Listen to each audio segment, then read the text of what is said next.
Before I even realized how fast my life was about to change, I was standing in a marble-floored dining room in North Scottsdale, holding a glass of champagne I didn't even want, watching my wife laugh like she belonged to a completely different world than the one I married her from.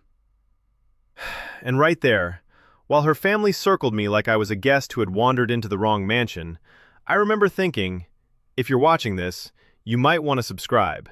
Because what happened next didn't just shake my marriage, it exposed a truth I was never meant to see.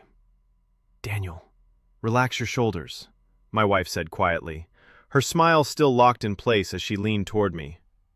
"You look like you're attending a job interview, not a Sunday dinner."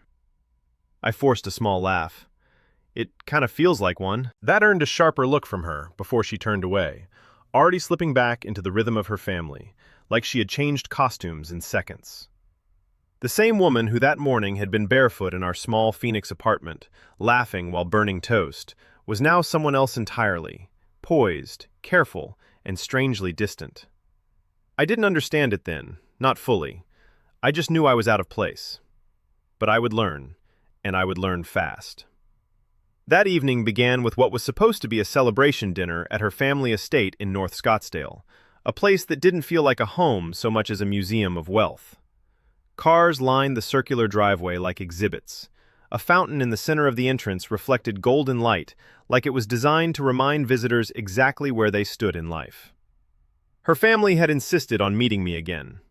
Formally, her mother had said over the phone, like I was a business proposal rather than a son-in-law. And I came anyway, because I loved my wife. Or at least, I thought I understood her enough to love her. Inside the house, everything gleamed.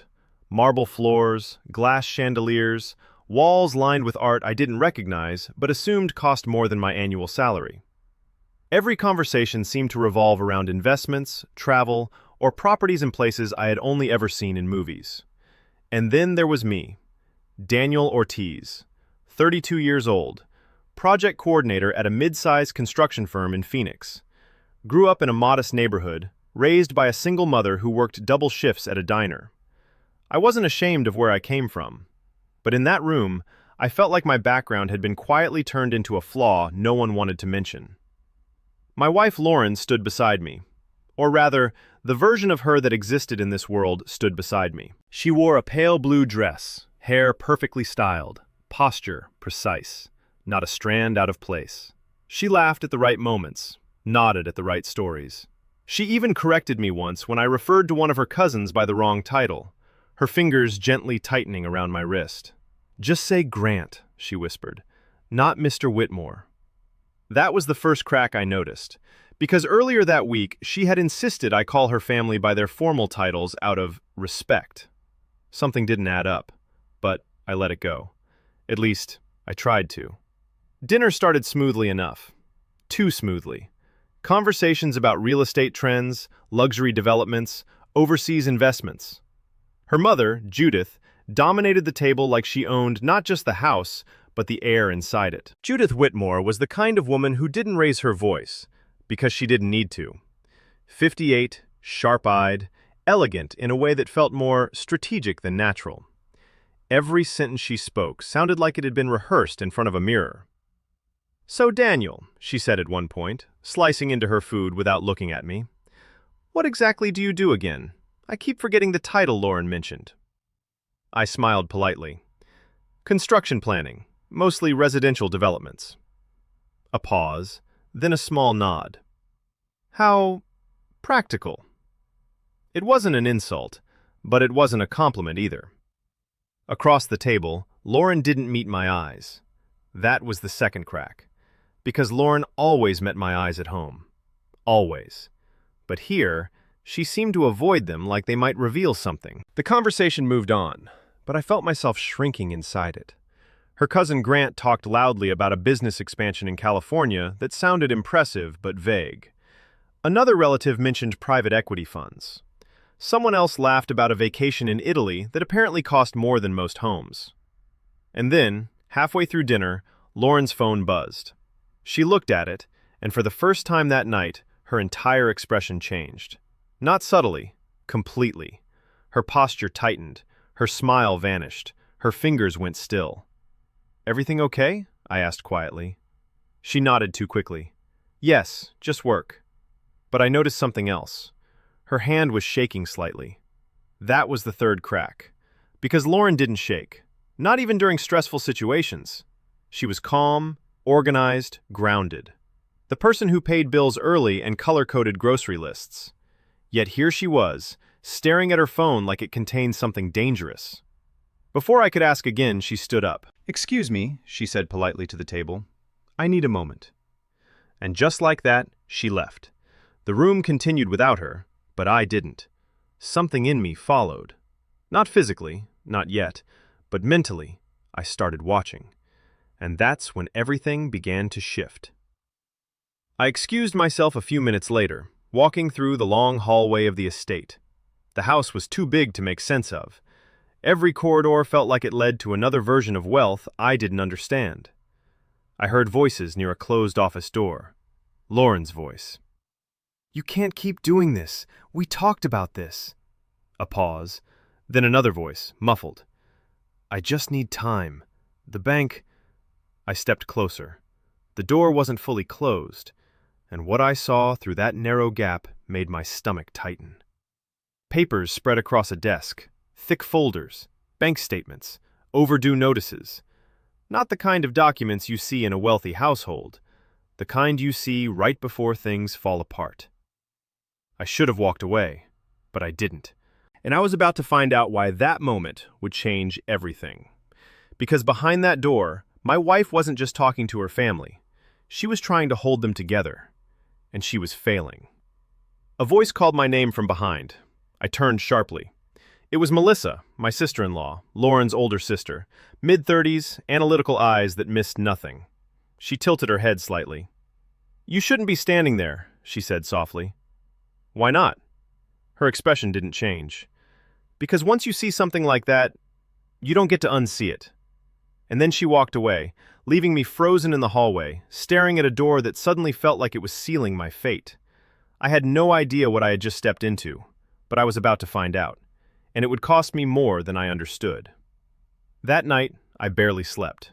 Lauren returned home late, claiming she was tired. She avoided conversation, kissed me on the cheek, and went straight to bed. I lay beside her, staring at the ceiling, listening to her steady breathing while my mind replayed everything I had seen. Bank notices, arguments, her shaking hands, and the way she had looked at me like she was carrying something she couldn't share. The next morning, she was back to normal. Almost. She made breakfast, asked about my day, smiled at the right moments. But something was off in the rhythm of her presence, like a song played slightly out of tune. I decided not to push. Not yet.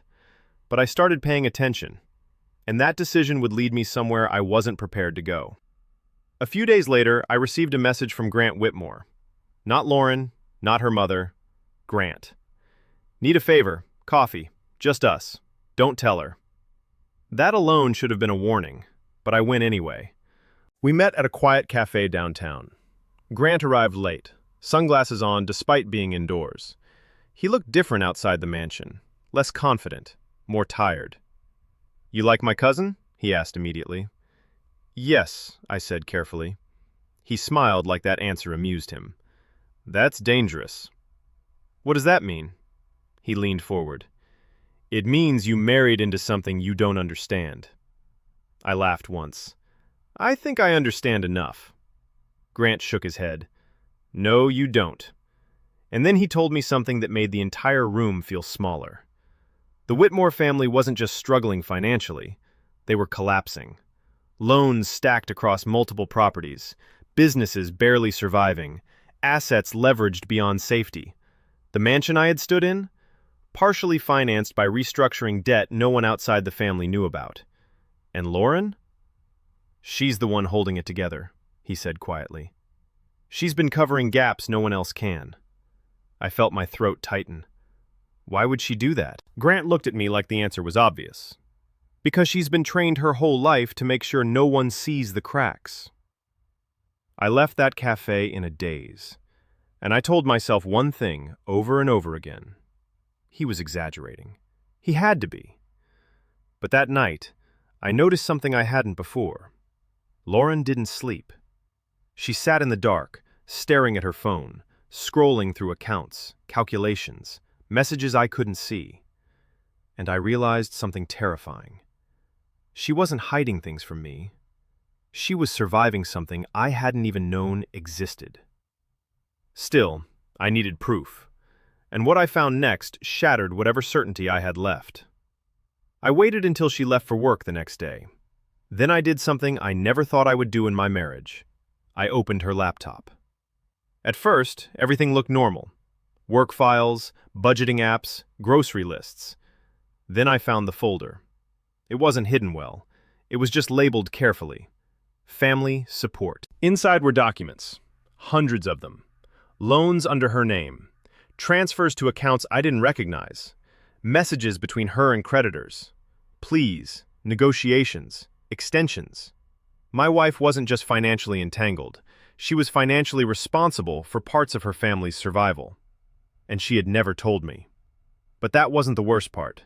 The worst part was a document at the bottom. A consolidated debt agreement tied to both of us, signed, with my name. My breath stopped, because I had never signed anything like that. And suddenly, everything became clear in the worst possible way. Someone had used my identity.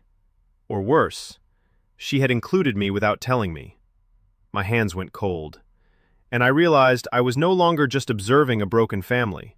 I was inside their collapse, and I didn't know how deep it went. A sharp knock at the door made me close the laptop instantly. Lauren stood there, back early. Her eyes met mine, and for a moment, neither of us spoke. She knew. Somehow, she knew. "Daniel," she said quietly, "what did you find?" That question changed everything, because in that moment, I had to decide whether I was her husband or the man she had just pulled into a financial storm I didn't agree to enter. And I had no idea that this was only the beginning of the real truth. Because the Whitmore family's secrets weren't just about money. They were about survival. And survival always comes at a cost. I looked at her, still standing in the doorway, her expression unreadable but not surprised. That was what scared me most. Not anger, not panic. Recognition. "You tell me," I said finally, my voice quieter than I expected. She closed the door behind her slowly, like she was sealing off the rest of the world. "You weren't supposed to see that yet." "Yet?" I repeated. "So I was supposed to see it eventually?" Lauren exhaled, tired in a way I had never seen before. The perfect composure from last week was gone. What stood in front of me now was someone stretched too thin for too long. "I was going to fix it," she said. "Fix what exactly? The debt? The lies? Or the fact that my name is now attached to something I never agreed to?" Her eyes tightened at that. "It wasn't like that." "Then explain it," I said. Silence filled the room, and in that silence, I realized something else. This wasn't a recent problem. This was years in the making. Finally, she spoke. "My family doesn't do failure," she said. "Not publicly, not privately, not even financially." "That's not an answer." "It is," she insisted. "You just don't understand what that means in our world." I laughed bitterly. "Your world is built on pretending?" Her gaze dropped for a second. "Our world is built on survival." That word hit harder than I expected. Survival. Because that explained everything. The hidden documents, the late-night calls, the financial panic behind closed doors. But it didn't explain my name on a debt agreement. I stepped closer. "You brought me into this without telling me." "I didn't have a choice," she said quickly. "That's not true," I replied. "Everyone has a choice." She shook her head. "Not when your entire family depends on you being the one person who doesn't break." Another silence. This one heavier. Outside, Phoenix traffic moved on like nothing was happening. Inside, my marriage was splitting into something I didn't recognize. Then my phone buzzed. Unknown number. One message. "You should leave her before it gets worse." I showed it to her. Her face went pale. And for the first time since I met her, Lauren looked afraid. Not of me, but of what was coming next. Because someone else knew I had seen the truth, and they were already warning me. Whatever I was inside now, I wasn't supposed to walk out of easily, and I had no idea just how far this family's collapse would pull me in before it was over.